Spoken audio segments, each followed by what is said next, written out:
On the fifth day, again, as always, it was thanks to the sheep. The secret of the little prince's life was revealed to me, abruptly, without anything to lead up to it, and as if the question had been born of long and silent meditation on his problem, he demanded, "A sheep, if it eats little bushes, does it eat flowers too?" "A sheep," I answered, "eats anything it finds in its reach, even flowers that have thorns." "Then the thorns, what use are they?" I did not know. At that moment, I was very busy trying to unscrew a bolt that had got stuck in my engine. I was very much worried, for it was becoming clear to me that the breakdown of my plane was extremely serious, and I had so little drinking water left that I had to fear the worst. "The thorns, what use are they?" The little prince never let go of a question once he had asked it. As for me, I was upset over that bolt, and I answered with the first thing that came into my head. "The thorns are of no use at all. Flowers have thorns just for spite."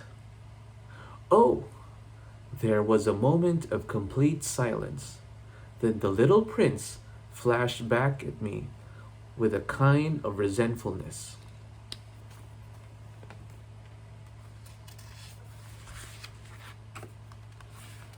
"I don't believe you. Flowers are weak creatures. They are naive. They reassure themselves as best they can. They believe that their thorns are terrible weapons." I did not answer. At that instant, I was saying to myself, if this bolt still won't turn, I am going to knock it out with the hammer. Again, the little prince disturbed my thoughts. "And you actually believe that the flowers—" "Oh no," I cried. "No, no, no. I don't believe anything. I answered you with the first thing that came into my head.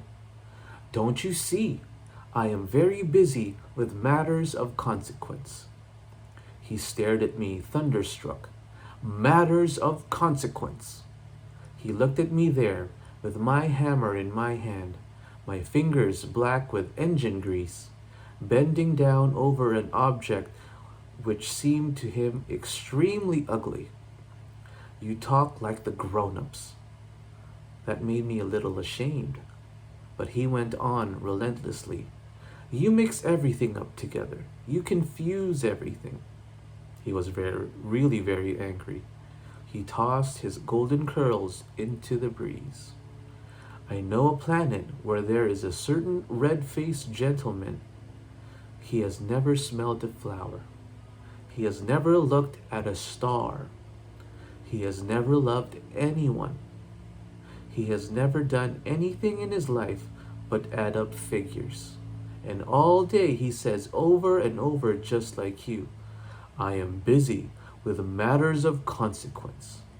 And that makes him swell up with pride. But he is not a man. He is a mushroom." "A what?" "A mushroom."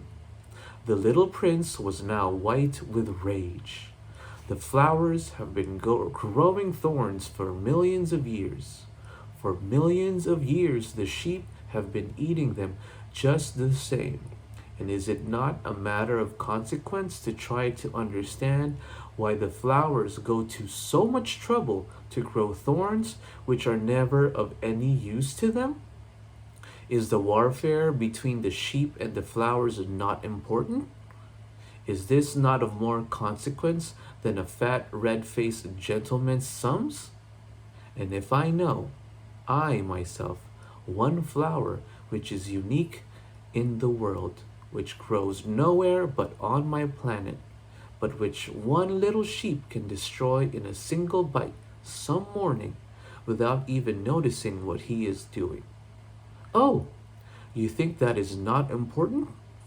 His face turned from white to red as he continued. "If someone loves a flower of which just one single blossom grows in all the millions and millions of stars. It is enough to make him happy just to look at the stars. He can say to himself, "Somewhere my flower is there." But if the sheep eats the flower, in one moment all his stars will be darkened. And you think that is not important?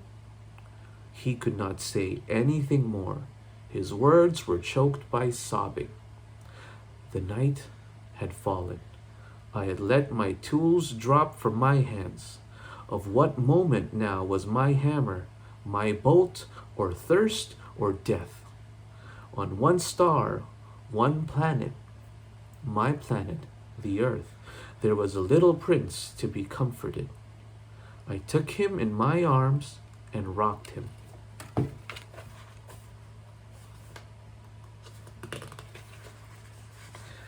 I said to him, "The flower that you love is not in danger. I will draw you a muzzle for your sheep. I will draw you a railing to put around your flower. I will." I did not know what to say to him. I felt awkward and blundering. I did not know how I could reach him, where I could overtake him, and go on hand in hand with him once more. It is such a secret place, the land of tears.